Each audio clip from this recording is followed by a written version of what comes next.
인생의 지혜 또는 삶의 지혜 이런 말씀을 많이 들어보셨을 것입니다. 어떤 사람은 책을 통해서 인생의 지혜를 배우려고 하지요. 또 어떤 사람은 선인들의 어떤 경험들을 통해서 삶의 지혜를 찾습니다. 그렇기 때문에 명언을 외우는 분들도 계시고 또 어떤 좋은 글귀들을 이렇게 책상 머리에 써붙여 놓고 그 말을 이렇게 곱씹으면서 살아가시는 분들도 계십니다. 하다못해 어떤 분들은 풋볼이라든가 뭐 골프, 야구, 축구 뭐 이런 운동 경기들을 통해서도 인생을 배울 수 있다 이런 말씀들을 하시죠. 그런데 오늘 말씀에도 보니까 우리 인생에 대한 말씀을 하고 있습니다. 바로 우리 인생의 덧없음을 말씀하고 있는 것이죠. 4절 말씀에 보면 주께서 나의 날을 한 뼘 길이만큼 되게 하심에 나의 일생이 주 앞에는 없는 것 같사오니 사람은 그가 든든히 서 있는 때에도 진실로 모두가 허사뿐이니이다. 여러분, 세상 사람들은 인생의 지혜를 얻기 위해서 책을 읽고 또 선인들의 경험을 통해서 배우려고 노력을 하지요.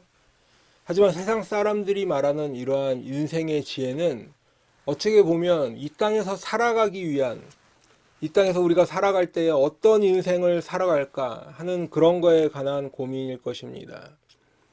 오늘은 우리가 시편 39편의 말씀을 가지고 이제 인생의 지혜란 무엇인가 라는 이런 말씀을 나눌 텐데요. 과연 오늘 우리들에게 성경에서 들려주시는, 하나님의 말씀이 들려주시는 인생의 지혜란 무엇인가? 지금까지 우리들이 알고 있던 세상 사람들이 말하는 인생의 지혜와는 어떻게 다른 것인가 하는 것들을 우리가 살펴보면서 은혜를 나누기를 원합니다. 지난주에 우리는 고난의 때에 우리는 어떻게 해야 할까라는 제목으로 은혜를 나누었습니다.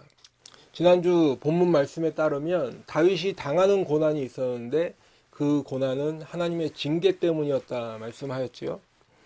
그때 다윗은 하나님께 회개하였고 또한 주님을 바랐고 그리고 하나님께서 구원해 주시기를 간절히 기도하는 그 말씀을 봤습니다. 그런데 오늘도 사실 지난주 38편과 거의 같은 맥락에서 있는 말씀인 것입니다. 그래서 오늘 39편 한번 쭉 이렇게 보시면 8절에 보면 나를 모든 죄에서 건져주시기를 구하고 있고 11절에도 보시면 주께서 죄악을 책망하사 사람을 징계하신다 말씀하고 있고 12절에도 보면 눈물로 간절히 기도하는 모습을 볼 수 있습니다. 끝으로 13절에도 보시면 하나님께 용서를 구하면서 건강을 회복시켜 주시기를 구하는 그러한 모습이 지난주 말씀과 비슷하게 이렇게 이어지고 있는 것이지요. 그런데 이제 한 가지 다른 점이 있다면 지난주 38편은 어떤 특정한 시점에 당하는 고난, 어떤 특정한 기간 동안에 당하는 하나님의 징계에 관한 말씀이었다면 오늘 말씀은 어떤 특정한 사건이나 기간이라기보다는 다윗이 이제 자신의 인생을 뒤돌아 보았을 때 그때 기록한 말씀이다 하는 것이죠. 다윗이 이제 나이가 많이 들어서 이제 하나님 앞으로 가게 되는 이 땅에서 삶을 마치려는 그러한 시점에 자신의 인생을 마칠 때 그동안 살아온 인생을 돌아보면서 이제 다윗을 포함한 우리 인생 모두의 연약함과 허무함 그리고 그 인생들을 돌보시는 하나님께 대한 간구의 내용으로 이루어진 것이 바로 오늘 본문 말씀입니다. 그렇기 때문에 이 말씀 안에는 우리들의 인생을 어떻게 살아가야 하나라는 바로 인생의 지혜를 담고 있는 것입니다.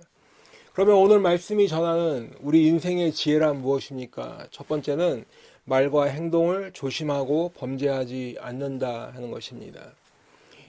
본문 1절과 2절 말씀에 보시면 내가 말하기를 나의 행위를 조심하여 내 혀로 범죄하지 아니하리니 악인이 내 앞에 있을 때에 내가 내 앞에 재갈을 먹이리라 하였도다. 내가 잠잠하여 선한 말도 하지 아니하니 나의 근심이 더 심하도다. 여러분 지금 다윗이 나의 행위를 조심하고 또 내 혀로 범죄하지 아니하리니 라고 말하고 있습니다.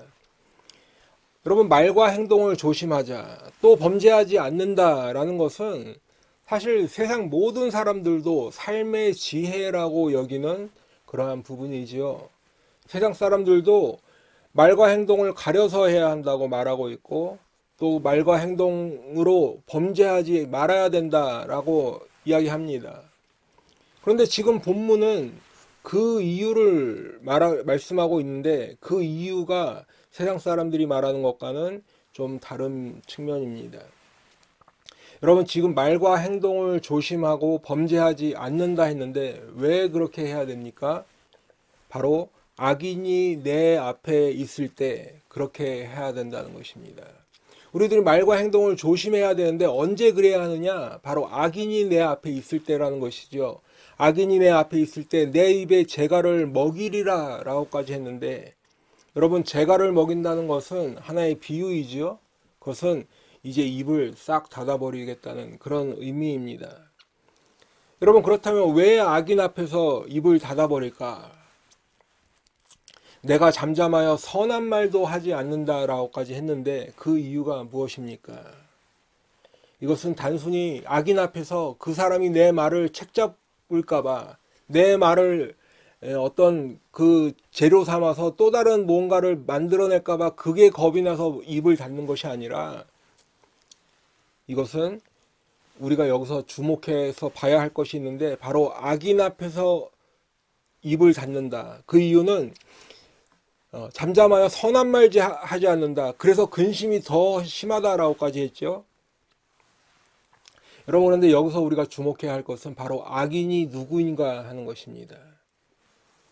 여기서 말씀하는 악인이라는 것은 바로 하나님을 거부하고 복음을 거절하는 사람을 의미합니다.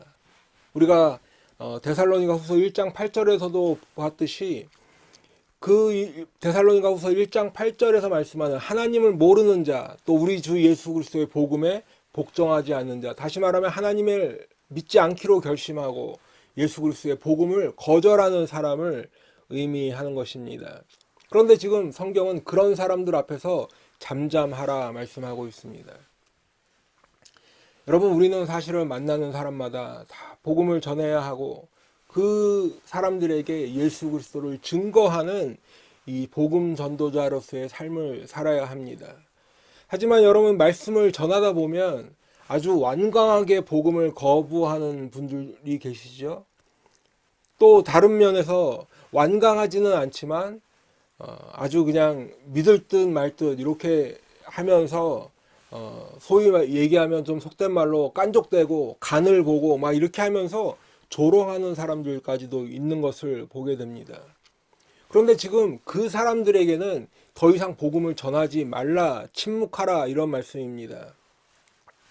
여러분, 마태복음 10장 14절 말씀처럼 누구든지 너희를 영접하지도 아니하고 너희 말을 듣지도 아니하거든 그 집이나 성에서 나가 너희 발의 먼지를 떨어버리라 말씀하고 있습니다.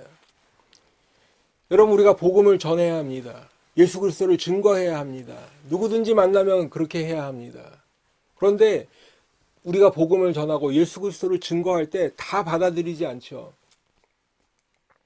근데 그럴 때 발의 먼지를 떨어버리라 말씀하고 있습니다. 보통 우리들이 생각하는 상식과는 잘 결합이 되지 않는 그런 말씀인데 왜 그럴까? 그 이유는 바로 복음은 믿어주세요라고 애걸하는 것이 아니기 때문에 그렇습니다. 여러분, 복음을 믿고 예수 그리스도를 영접하면 구원을 받는다 말씀하셨지만 반대로 그렇지 않으면 하나님의 심판이 있을 것이다 라고 선포하는 것이 바로 복음의 내용이고, 그것을 전하는 것이 복음을 전하는 것이기 때문에 그렇습니다. 그렇기 때문에 여러분, 이어지는 그 말씀 15절에 보시면 내가 진실로 너희에게 이르노니 심판날에 소돔과 고모라 땅이 그 성보다 견디기 쉬우리라 라고까지 말씀하는 것입니다. 여러분, 바로 사람들에게 하나님의 말씀에, 하나님의 이 심판의 날을 경고해야 한다는 것이죠. 그러니 발에 먼지를 떨어버리는 복음 전도자의 입장에서는 그 심정이 어떻겠습니까? 저 사람 저렇게 그냥 복음을 믿지 않고 예수 그리스도를 영접하지 않으면 지옥에 갈 게 뻔한데 아무리 증거해도 믿지 않으니 이제 말씀에 따라서 발의 먼지를 털고 돌아섰는데 그 사람의 심정은 어떻겠냐 하는 것이죠. 오늘 본문 2절 말씀처럼 나의 근심이 더 심하도다. 여러분, 나의 근심이 더 심하도다라는 것을 요즘 말로 하면 스트레스를 너무 받는다는 거예요. 그것 때문에 그게 나의 근심이 된다는 것입니다. 이제 그 악인들에게 복음을 전하는 그 선한 말도 더 이상 하지 말고 잠잠하라 말씀하고 있습니다. 굉장히 무서운 말씀이죠. 하지만 그 돌아서는 사람의 심정은, 그 마음은 어떨까요? 정말 안타까운 마음으로 돌아설 수밖에 없는 것입니다. 여러분, 그런데 이렇게 악인들 앞에서는 잠잠한 다윗이었지만 다윗도 한 가지 말하는 것이 있는데 무엇을 말하는가? 오늘 3절에 보시니까 내 마음이 내 속에서 뜨거워서 작은 소리로 읊조릴 때에 불이 붙으니 나의 혀로 말하기를. 여러분 지금 여러분 지금 다윗이 작은 소리로 읊조린다 하고 있는데, 이 작은 소리로 읊조린다라는 것은 곧 말씀을 묵상하는 것을 의미합니다. 여러분 너무나 잘 아시는 시편 1편에 보시면 복 있는 사람은 하고 말씀이 나오는데 2절에 보시면 오직 여호와의 율법을 즐거워하여 그의 율법을 주야로 묵상하는도다 라고 말씀하고 있지요. 여기서 주야로 묵상한다는 것이 바로 오늘 말씀의 3절에서 작은 소리로 읊조리는 것입니다. 그러니까 지금 다윗은 악인들 앞에서는 이제 더 이상 말하지 않고 잠잠하고 있지만 반대로 뭐를 하고 있다고요? 계속해서 하나님의 말씀을 묵상하고 그 말씀을 자기 마음 가운데 새기고 있는 것입니다. 다윗이 집중하는 것은 바로 하나님의 말씀에 집중하고 있다라는 말씀입니다. 여러분, 그런데 이 시점에서 보면 다윗이 그 악인들, 하나님의 말씀을 받아들이지 않고 복음을 거절하고 예수 그리스도를 거부하는 그 사람들을 보면서 다윗은 자만하고 있지 않습니다. 또는 교만한 그런 말과 행동으로 하지 않습니다. 더불어서 그 사람들을 정죄하거나 지금 현재 판단하고 있지도 않습니다. 오히려 다윗은 더욱더 그 자신이 겸손한 모습으로 기도하는 것을 볼 수 있는데, 여기서 우리가 오늘 말씀이 전하는 인생의 지혜 두 번째를 볼 수 있는데, 인생의 지혜 두 번째는 바로 우리 인생의 연약함을 깨닫는 것입니다. 4절에 보시면 여호와여 나의 종말과 연한이 언제까지인지 알게 하사 내가 나의 연약함을 알게 하소서. 여러분 지금 그 악인들의 모습을 보면서 안타까운 마음에 근심하고 있다라고 했죠. 그러면서도 다윗은 하나님께 기도하고 있는 것이 있는데 바로 자신의 연약함을 깨닫게 해달라 기도하고 있습니다. 내가 지금 분명히 살아있는 것은 맞는데 그렇지만 영원히 이 땅에 사는 것은 아니라는 것이죠. 그러나 이 땅에서의 내 인생의 연한이, 내 인생의 끝이 언제까지인지, 내 인생의 연한이 길지 않고 짧음을 깨닫게 해달라고 기도하고 있는 것입니다. 여러분 우리는 지금 생각에는 죽지 않고 영원히 살 것 같죠. 여러분 뭐 한 10대 후반이나 20대 초반에 있는 젊은이들에게 죽음에 대해서 생각해 본 적이 있냐면 그렇게 많지 않습니다. 왜냐하면 죽음은 먼 나라 얘기, 다른 사람에 관한 얘기지 자기 자신도 언젠가는 죽게 될 것이라는 것을 그렇게 많이 생각해 보지 않는다라는 것입니다. 대부분의 사람들은 지금 생각에는 죽지 않고 영원히 건강하게 살 것처럼 생각하지요. 하지만 언젠가는 다 죽을 수밖에 없는 것이 바로 우리 인생들이고, 그렇기 때문에 우리 인생들을 연약한 존재라는 것을 깨닫게 해달라는 것이 다윗의 기도인 것입니다. 그리고 그것을 깨닫는 것이 바로 인생의 지혜인 것이죠. 여러분 요즘은 사람들이 쉬운 말로 100세 세대라고 합니다. 100세 시대라고 합니다. 그리고 사람들도 실제로 많이 예전보다 더 건강해져서 70만 돼도 청춘이고 80세가 되셔도 전성기라고 할 정도로 아주 이렇게 건강한 모습으로 사시는 분들이 많이 있습니다. 물론 연세 드신 분들이 더 건강하고 더 오래 사시는 것 은혜고 축복이고 좋은 거죠. 그런데 이 젊음과 건강을 나 나이가 어때서 라고 하면서 세상에서 먹고 놀고 아니면 다른 것에 정신을 쏟게 만드는 것이 문제인 것입니다. 하나님을 찾고 하나님의 말씀을 묵상하면서 내 마음 가운데 새겨서 그 말씀 따라서 살면서 내 영혼의 앞날을 준비하는 것이 아니라 자꾸 세상의 샛길로 빠지게 만드는 것이 문제라는 것입니다. 그래서 사람들은 죽지 않고 이 땅에서 영원히 살 것처럼 착각 속에 살게 하는 것이지요. 그렇기 때문에 인생의 지혜라는 것은 바로 내 인생의 짧음의 연한을 깨닫고 내 연약함을 깨닫는 것이 바로 인생의 지혜인 것입니다. 그렇기 때문에 오늘 다윗은 내 종말과 연한이 언제까지인지 깨닫게 하시고 나는 죽음 앞에서 죽을 수밖에 없는 연약한 존재라는 것을 깨닫게 해달라고 간구하고 있습니다. 여러분, 죽음 앞에서는 아무리 부자라도 또 아무리 높은 자리에 올라간 사람도 큰 권력을 가지고 있는 사람도 많이 배운 사람이나 못 배운 사람 가리지 않고 남녀노소 가리지 않고 모두가 다 피해갈 수 없는 것이 바로 우리 육신의 죽음인 것입니다. 그렇기 때문에 우리들은 우리의 연약함을 고백해야 하는 것이죠. 시편 90편 10절 말씀에 보시면 우리의 연수가 70이요 강건하면 80이라도 그 연수의 자랑은 수고와 슬픔뿐이요 신속히 가니 우리가 날아가나이다. 그렇기 때문에 이어지는 12절 말씀에도 보시면 우리에게 우리 날 계수함을 가르치사 지혜로운 마음을 얻게 하소서. 오늘 다윗이 고백하는 것과 같은 그 고백의 말씀인 것입니다. 그뿐 아니라 오늘 다윗도 오늘 본문 5절 말씀에서 주께서 나의 날을 한 뼘 길이만큼 되게 하심에 나의 일생이 주 앞에는 없는 것 같사오니 사람은 그가 든든히 서 있는 때에도 진실로 모두가 허사뿐이니이다. 여러분, 우리가 100세를 살아간다고 자랑해도요, 그날에는 주님께서 보시는 주님 앞에서 보면 한 뼘 길이만큼도 안 된다는 것이죠. 여러분, 주님은 영원히 계시는 분이시기 때문에 우리가 아무리 인생을 100년, 200년 산다고 자랑을 해도 천년이 하루 같은 주님 앞에서는 아무 의미도 없는 그러한 날들인 것입니다. 그렇기 때문에 사람이 든든히 서 있다라고 지금 성경은 표현하고 있는데, 그렇게 든든히 서 있는 것 같이, 다른 말로 바꾸면 사람이 어떤 전성기를 누리고 잘 나가는 것 같고 높이 올라가는 것 같아도 우리 인생은 결국 연약하기 때문에 세상의 시각으로만 세운 그 인생의 탑이 있다면 결국에는 그것도 모두 다 허사라는 것입니다.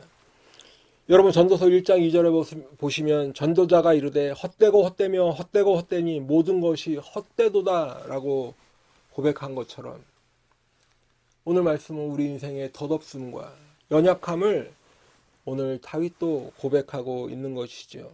그래서 본문 6절에 보시면 진실로 각 사람은 그림자같이 다니고 헛된 일로 소란하며 재물을 쌓으나 누가 거둘는지 알지 못하는도다. 여러분, 우리 주위의 사람들을 한번 보시기 바랍니다. 내 자신부터 그럴지 모르지만 사람들은 바쁘죠. 더군다나 현대사회는 더욱 바빠졌습니다. 더욱 빠른 걸 추구하고 더욱 바쁘고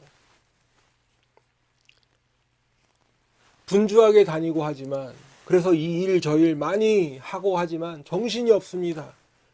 그런데 그렇게 분주한 것도 그림자같이 다닌다라고 말하고 있죠. 헛된 일 때문에 소란하다고 지금 성경은 표현하고 있습니다.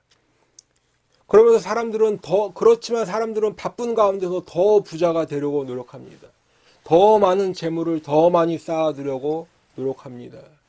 하지만 누가 그 쌓아놓은 재물을 거둘지는 알지 못하는 우매함이 우리 인생들 가운데 있다라는 것이죠. 그렇기 때문에 어떤 사람은 이야기합니다. 땅을 사놓으면 거둘 수 있다. 또 자식에게 물려주면 그것을 지킬 수 있다 생각하지만 자식에게 물려준다고 온전히 물려주게 될까요? 은행에 쌓아두면 괜찮다 생각하지만 은행에 쌓아둔다고 해서 그것이 온전히 쌓아두게 될까요? 여러분, 누가복음에 보면 우리들이 너무나 다 잘 아시는 부자의 비유 말씀이 있습니다. 그 부자는 이미 부자인데도 앞으로 더 쌓아놓기 위해서 창고를 짓지요. 아주 부자로 오래 살아갈 것을 기대하면서 매우 기분이 좋은 모습을 보이고 있습니다. 여러 해 쓸 물건을 많이 쌓아두었으니 이제 여기서 평안히 쉬고 먹고 마시고 즐거워하자. 하지만 그때 하나님께서 뭐라고 하십니까? 누가복음 12장 20절 말씀에 보니까 하나님은 이르시되 어리석은 자여 오늘 밤에 네 영혼을 도로 찾으리니 그러면 네 준비한 것이 누구의 것이 되겠느냐. 여러분, 이 부자만 그럴까요? 그런데 사실은 사람들은 다 이 부자와 같은 마음으로 살고 있다라는 것입니다. 더 가지면 행복해 합니다. 많이 쌓아둘수록 든든해 합니다. 그런데 거기서 끝이 아니라 많이 가져도 욕심이 끝이 없지요. 그래서 없는 사람의 것까지도 기어코 뺏어가는 것이 우리 죄악된 인생들의 본성이라는 것입니다. 너희는 무엇을 먹을까 무엇을 마실까 하여 구하지 말며 근심하지도 말라. 이 모든 것은 세상 사람들이 구하는 것이다 라고까지 말씀하셨는데 진짜 세상 사람들은 이렇게 사는 것이지요. 여러분, 그런데 오늘 말씀해 보니까 이 모든 것을 구해도, 그래서 그것을 다 얻어도 우리 인생은 연약한 존재이고 또 헛된 일로 소란한 존재라는 것이 오늘 말씀이 우리들에게 알려주시는 것입니다. 재물을 쌓아놓아도 그 재물을 누가 거두는지조차 알지 못하는 우매한 존재라고 하는 것이지요. 연약한 존재입니다. 아무리 세상에서 인생의 지혜를 논한다고 해도 다 부질없고 헛된 일일 뿐인 이유가 여기에 있는 것입니다. 여러분, 그러면 다윗은 이렇게 인생의 덧없음을 깨달았을 때 다윗은 어떻게 했을까? 세 번째로 우리 인생의 지혜가 여기 있는데 세 번째로 보시면 우리의 소망을 주님께 두는 것입니다. 7절에 보시면 주여 이제 내가 무엇을 바라리요 나의 소망은 주께 있나이다. 여러분, 지금 다윗은 인생의 연약함을 깨달았지요. 인생의 덧없고 헛된 인생이라는 것을 깨달았다고 말씀하고 있습니다. 그러면 어떤 분들은 다윗이 이렇게 세상을 비관적으로 보는 어떤 염세주의자 같은 사람인가 라고 생각하시는 분도 계실 것입니다. 그런데 우리가 여기까지만 보면 그런 생각은 당연히 할 수 있겠지요. 근데 여러분, 우리가 우리 인생이 연약하고 덧없는 존재이고 또 헛된 것임을 깨달았을 때 거기서 멈추게 되면 염세주의자, 비관적으로 보는 사람이다라고 생각할 수 있겠지만 우리들은 그곳에서 멈추면 안 된다는 말씀입니다. 우리들은 한 발짝 더 나아가야 되고 또 우리 인생의 시각의 방향을 바꿔야 하는데 어디로 바꿔야 할까요? 어디로 나아가야 할까요? 바로 우리 주님께로 나아가고 우리 주님께로 우리의 인생의 시각을 바꿔야 하는 줄로 믿습니다. 오늘 다윗은 주님 앞에서 우리 인생의 덧없음을 고백하고 있지요. 내가 다른 무엇을 바라겠습니까? 라면서 고백하고 있습니다. 그러면서 아무것도 바라는 거 없어요, 주님. 오직 다윗의 소망은 주님께 있음을 고백하고 있는 것입니다. 여러분, 우리들도 우리의 인생 가운데 우리들 자신이 이 고백을 해야 하는 줄로 믿습니다. 여러분, 우리 건강하게 해주시고 잘 먹고 잘 살게 해주세요. 이것만 달라고 하지 마시고 아무것도 바라는 것 없습니다, 주님. 주님이 내 소망이십니다. 내 소망이 오직 주님께 있습니다. 이렇게 고백하며 살아가시는 믿음의 성도들 다 되시기를 축원합니다. 지금 다윗이 그 고백을 하고 있는 것이지요. 여러분, 그렇다면 우리들은 왜 주님께 소망을 두며 살아가야 하는 겁니까? 그 이유가 8절로 9절 말씀에서 말씀하고 있는데 나를 모든 죄에서 건지시며 우매한 자에게서 욕을 당하지 아니하게 하소서. 내가 잠잠하고 입을 열지 아니함은 주께서 이를 행하신 까닭이니이다. 여러분, 지금 나를 모든 죄에서 건지시며 라고 하고 있죠. 나를 모든 죄에서 건지시며 라는 의미는 죄에서 구원해 달라는 것을 의미하는 것이죠. 바로 주님의 구원의 은혜를 구하고 있는 것입니다. 하지만 동시에 또 다른 의미가 있는데, 바로 나를 모든 죄에서 건지시며라는 것은 모든 죄에서 건져달라는 의미이죠. 더 이상 이 죄 가운데 살지 않고 그 죄로부터 빠져나오게 해달라는 의미인 것입니다. 지난주에도 우리가 말씀을 나누었지만, 죄를 애통해하고 또 죄를 미워하고 끝까지 죄와 싸우는 하나님의 백성이 되게 해달라는 의미인 것입니다. 죄에 빠지지 않게 구하고 있는 것입니다. 그러면서 조금 전에 읽었던 말씀에 보시면 우매한 자에게서 욕을 당하지 않게 하소서라고도 했는데, 우매한 자에게 욕을 당하지 않는다는 것은 바로 하나님을 알지 못하는 자들에게서 조롱꼬지가 되지 않게 해달라는 말씀입니다. 여러분, 그렇다면 우매한 자, 하나님을 알지 못하는 자들에게 언제 조롱을 당할까요? 여러분, 가난하다고 무시하는 것이 조롱을 받는 것입니까? 몸이 아프다고 하는 것이 조롱을 당하는 것입니까? 아니면 많이 배우지 못해서 무식하다라고 말하는 것이 조롱을 당하는 것일까요? 여기서 말씀하는 욕을 당한다는 것은 그런 의미가 아니라, 이 말씀도 바로 하나님께서 우리들을 구원해 주시기를 구하는 기도와 연관이 되어 있는 말씀입니다. 여러분, 성경에서 보통 수치를 당한다라고 할 때는 그것이 곧 바로 영원한 멸망의 형벌을 받는 것이다, 그때 많이 사용된다라는 말씀을 드렸죠. 그래서 그때 지옥에 간다 또는 영원한 멸망의 형벌을 받는다라고 할 때 수치를 당한다라고 성경은 기록하고 있습니다. 그러니까 우매한 자에게 욕을 당한다는 것은, 조롱을 당한다는 것은 바로 그들이 하나님을 믿지 않고 그러게 죽으면 언젠가 하나님의 판결로 영원한 형벌을 받을 때가 있는데, 지금 우리 예수 믿는 사람들은 하나님의 구원의 은혜를 받게 해달라고 간구하는 것입니다. 그렇기 때문에 악인들 앞에서 잠잠했다고 했는데, 왜 그렇게 잠잠했지요? 바로 이 모든 것이 하나님께서 하시는 일이기 때문이라는 것입니다. 말씀을 전할 때는 열심히 전해야 합니다. 최선을 다해서 전해야 합니다. 그 영혼들을 정말 사랑하는 마음을 가지고 최선을 다해서 말씀을 전해야 하지만, 복음을 거절하고 예수 그리스도를 거부할 때는 잠잠하라 말씀했습니다. 그 이유가 이 모든 것이 다 하나님께서 하시는 일이기 때문입니다. 사람을 구원하고 또 사람을, 그 악인을 판결하고 심판하는 이 모든 복음의 내용들이 다 하나님께서 하시는 일이기 때문이라는 것입니다. 그렇기 때문에 다윗은 하나님의 심판과 또 하나님의 구원이 아주 가까이 있다는 것을 직시한 것이죠. 그리고 그것을 고백하는 것입니다. 여러분, 우리 모든 인생들은 우리들의 죄 때문에, 내 자신의 죄 때문에 하나님과 함께 할 수 없습니다. 하나님의 영광에 이르지 못합니다.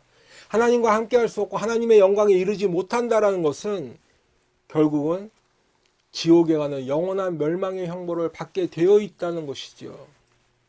그런데 우리 주님께서 십자가에 달려 죽으심으로, 우리의 모든 죄를 대신해서 죽으심으로 우리들은 하나님과 함께하고 살 길을 얻었습니다. 누구든지 독생자 예수를 믿는 자에게는 영생을 주시겠다고 약속하셨습니다. 영원히 죽어야 마땅한 영죽을 우리 죄인들인 우리 인생들이 오직 하나님의 은혜로 구원을 얻게 되는 것이죠. 그렇기 때문에 하나님의 심판과 하나님의 구원은 아주 가까이 있다라는 것을 깨달아야 합니다. 하지만 그 결과는 너무나도 큰 차이를 보이는 것이죠. 너무나도 다른 결과를 얻게 되는 것입니다. 그렇기 때문에 다윗도 하나님의 구원을 구하는 동시에 하나님의 심판을 면하게 해달라고 기도를 드리고 있는 것입니다. 오늘 본문 10절로 11절에 보시면, 주의 징벌을 나에게서 옮기소서, 주의 손이 치심으로 내가 쇠망하였나이다. 주께서 죄악을 책망하사 사람을 징계하실 때에 그 영화를 좀목음같이 소멸하게 하시니 참으로 인생이란 모두 헛될 뿐이니이다.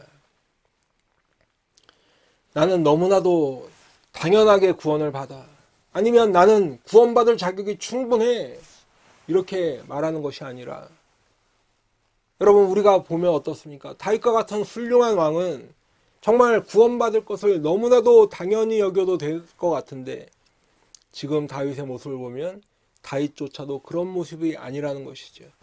하나님께서 베푸시는 구원의 은혜를 귀한 줄 알고 있고 그 앞에 자신의 연약함을 고백하고 있는 것입니다. 하나님의 선하심과 그 앞에 있는 자신의 인간의 연약함, 인간의 죄악됨을 직시하고 고백하고 있는 것이지요. 그렇기 때문에 하나님의 주님의 징벌을 옮겨달라고 기도하고 있습니다.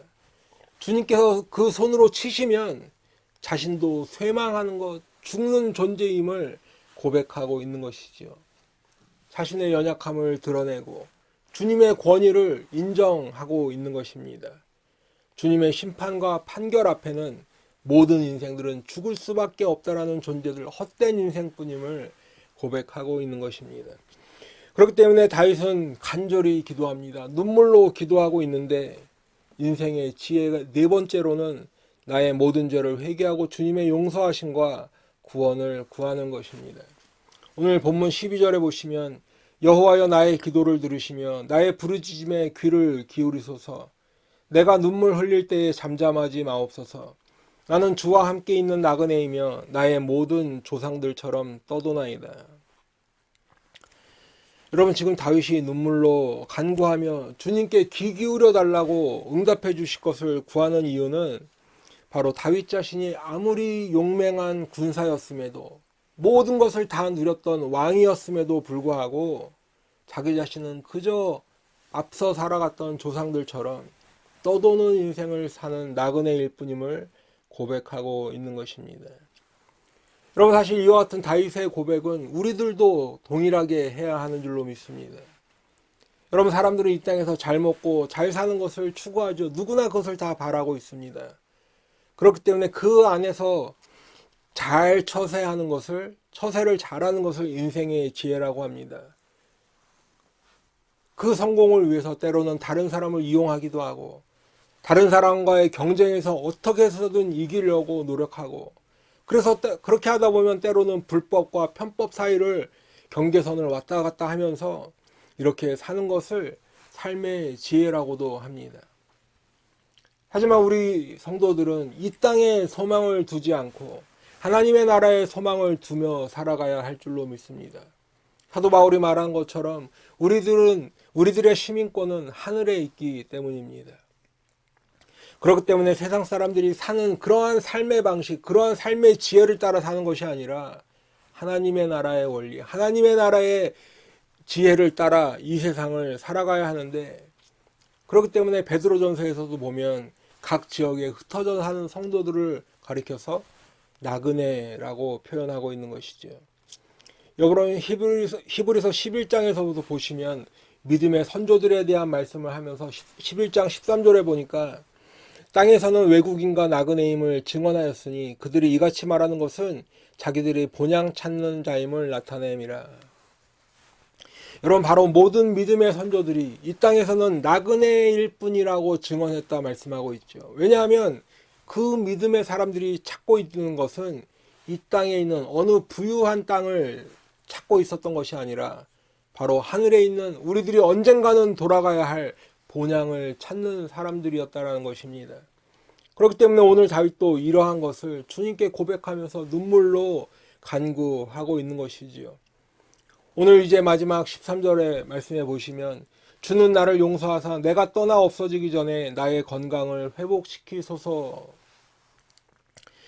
여러분 지금 다윗이 가장 관심이 있고 주님께 간구하는 것은 주님께서 죄인인 자신을 용서해 주시는 것에 있습니다. 그리고 이렇게 용서해 달라고 구하는 것이 전제가 있는데 바로 다윗이 주님 앞에 나와 자복하고 회개하였다는 것을 의미하는 것이지요. 지금 이제 자신의 인생을 뒤돌아보니까 많은 인생을 살아왔다고 하지만 그 인생을 뒤돌아보는 이 시점에 보니까 결국은 자기 자신도 죄인이었는데 하나님의 은혜로 용서함을 받았던 것뿐이지 자신의 인생 가운데도 역시 죄인의 모습으로 살아온 죄인의 모습을 일뿐임을 고백하고 있는 것입니다. 그렇기 때문에 지금 이 시점에서도 다윗은 주님의 용서하심을 구하는 것이죠. 내가 떠나 없어지기 전에 바로 이 땅에서 육신의 몸을 입고 살아있는 그 동안에 주님의 용서하심의 은혜를 받아야 한다라고 하는 것입니다. 지난주에도 말씀을 나눴지만 하나님의 징계는 우리가 이 땅에 살고 있는 동안에 주시는 것이지요. 그렇기 때문에 그 하나님의 징계로 받는 고난, 하나님의 징계 이것으로 인해서는 돌아올 수 있는 기회가 있는 것입니다. 하지만 하나님의 심판은 이 땅에서의 삶을 끝내놓고 받는 것이지요. 한번 죽는 것은 사람들에게 정하신 것이지만 그 외에는 심판이 있는데 그렇기 때문에 하나님의 심판은 되돌릴 수 있는 방법이 없는 것입니다. 그리고 그 하나님의 심판을 아무 대책 없이 받는다 하면 바로 영원한 형벌의 심판을 받게 되는 것입니다. 그렇기 때문에 지금 다윗은 내가 없어지기 전이라고 하는 것이죠. 자신이 없어지기 전에 건강을 회복시키소서라는 것입니다. 이 말은 바로 육신의 건강을 회복시켜달라는 의미로 볼 수도 있겠지만 본문의 앞뒤 내용과 문맥을 보면 좀 더 바른 해석은 바로 다윗을 죄인에서 의인으로 불러주시는 그 하나님의 회복하심을 구하고 있는 것입니다. 이것이 바로 오늘 성경이 전하는 인생의 지혜인 것이죠. 여러분 사실 우리들이 우리의 본성대로 살아가면 우리들은 이미 다 실패한 인생입니다. 하나님을 떠나 사는 죄인의 본성이기 때문에 실패한 인생이죠. 선과 악을 알아도 그 선을 행할 능력이 도무지 없는 인생이기 때문에 우리들은 실패한 인생입니다.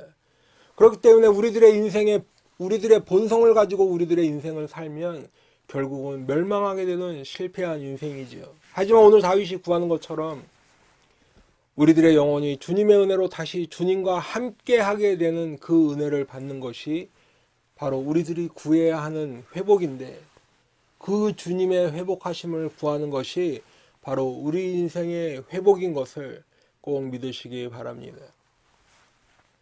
여러분 우리의 죄악 때문에 하나님과 우리의 사이는 갈라졌습니다. 하지만 예수 그리스도께서 이 땅에 오심으로 하나님이 우리와 함께 하시는 임마누엘의 복이 다시 회복되는 것입니다.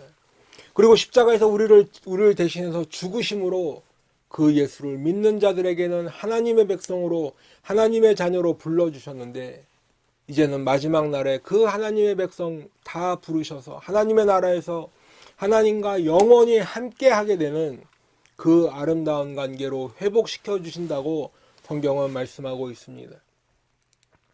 그렇기 때문에 우리들이 우리의 죄 때문에 갈라진 하나님과 우리의 사이를 깨닫는 것이 인생의 지혜인 것이죠. 내 죄 때문에 하나님과 사이가 갈라졌구나. 그리고 모든 사람이 다 죄인이기 때문에 하나님의 영광에 이르지 못하는구나 라는 것을 깨닫는 것이 인생의 지혜입니다. 동시에 하나님의 은혜로 예수 그리스도의 십자가의 희생으로 우리들이 다시 하나님과 함께 영원히 거할 수 있게 됐는데 그렇기 때문에 하나님께로 돌아와서 예수를 믿고 하나님께서 주시는 영생을 얻는 것이 바로 우리 인생들이 깨달아야 할 인생의 지혜인 것을 꼭 믿으시기 바랍니다. 사랑하는 성도 여러분, 이제 말씀을 맺겠습니다. 오늘 우리는 인생의 지혜란 제목으로 은혜를 나누었습니다. 사람들이 말하는 인생의 지혜는 여러 가지가 있겠지요. 책을 통해서도 배울 수 있겠고 또 선인들의 어떤 경험을 통해서도 배울 수 있습니다. 하지만 그 인생의 지혜라는 것들은 결국은 우리들이 인생을 살아갈 때 조금 편하게 사는 방법, 아니면 남들보다 빠르게 성공하고 남들보다 더 높게 올라가는 그러한 성공을 말하는 것이 인생의 지혜의 대부분입니다. 그리고 그 세상 사람들이 말하는 인생의 지혜를 따라 살다 보면 그 실제로 더 빠르게 성공할 수도 있고 더 높이 올라갈 수도 있겠지요. 하지만 결국 우리들의 존재에 궁극적으로 있는 문제는 결코 해결해 줄 수가 없는 것입니다. 여러분, 그렇다면 우리 인생들 존재의 궁극적인 문제는 무엇입니까? 바로 그것은 죽음의 문제입니다. 죽음이라는 것은 육신의 죽음 이후에 있는 영혼의 죽음을 말하는 것입니다. 영원한 죽음을 의미하는 것입니다. 요한계시록에서 말씀했던 둘째 사망의 문제인 것입니다. 여러분, 의인은 없나니 하나도 없고 모든 사람이 범죄하여서 하나님의 영광에 이르지 못한다는 것이 성경은 말씀하고 있습니다. 그렇다면 그 성경의 말씀이 진리인 것을 우리들이 믿는다면 우리들의 결말은 너무나 자명한 것이지요. 다 영원한 멸망의 형벌을 받는 지옥 형벌만이 우리들을 기다리고 있는 것입니다. 하지만 우리 하나님께서는 우리들에게 그 지옥 판결을 면할 수 있는 길을 말씀을 통해서 알려주셨습니다. 그리고 예수 그리스도를 이 땅에 보내셔서 십자가에서 우리들이 받아야 할 죄의 형벌을 다 받게 하심으로 우리들이 살 길을 또한 완전히 이루어 주셨습니다. 그렇기 때문에 이제 우리들이 해야 할 것이 하나 있는데 그것은 바로 우리들이 인생의 지혜를 깨닫는 것입니다. 그 하나님의 은혜의 하나님의 은혜 또 예수 그리스도의 십자가의 사랑을 깨닫고 우리 주님께로 돌아오는 것이 인생의 지혜입니다. 내가 얼마나 악한 죄인지를 깨닫고 주님께 나와 자복하고 회개하는 것이 우리 인생의 지혜인 것입니다. 내가 죄인이기 때문에 어떤 결말이 기다리고 있던 것을 깨닫고 주님께 나와 회개하는 것이 인생의 지혜인 것입니다. 동시에 우리 주님만이 우리에게 그 죄를 용서해 주실 수 있는 심판자이시고 우리를 죄에서 구원해 주시는 구원자이심을 믿는 것이 바로 인생의 지혜인 것입니다. 세상 그 어떤 것보다도 우리 주님께만 소망을 두는 것이 인생의 지혜인 것입니다. 그리고 주님의 구원의 은혜를 베풀어 달라고 간절히 구하는 것이 인생의 지혜이지요. 그래서 결국에는 하나님의 은혜로 주님 주시는 영생을 받아서 하나님의 나라에서 영생을 누리며 임마누엘의 복을 받는 것이 바로 인생의 지혜인 것입니다. 바라기는 오늘 말씀을 전하는 저와 듣는 우리 모든 성도님들이 다 이 인생의 지혜를 꼭 깨달으시기를 주님의 이름으로 축원합니다. 그래서 우리 인생 죄인의 본성대로 받는 영원한 형벌을 받는 것이 아니라 하나님의 은혜로 이미 다 이루어 놓으신 그 살 길을 구원의 길을 믿음으로 받는 그래서 하나님의 은혜로 베풀어 주시는 그 구원을 다 받으시는 하나님의 복된 백성 성도들 다 되시기를 예수님의 이름으로 축원합니다. 기도하겠습니다.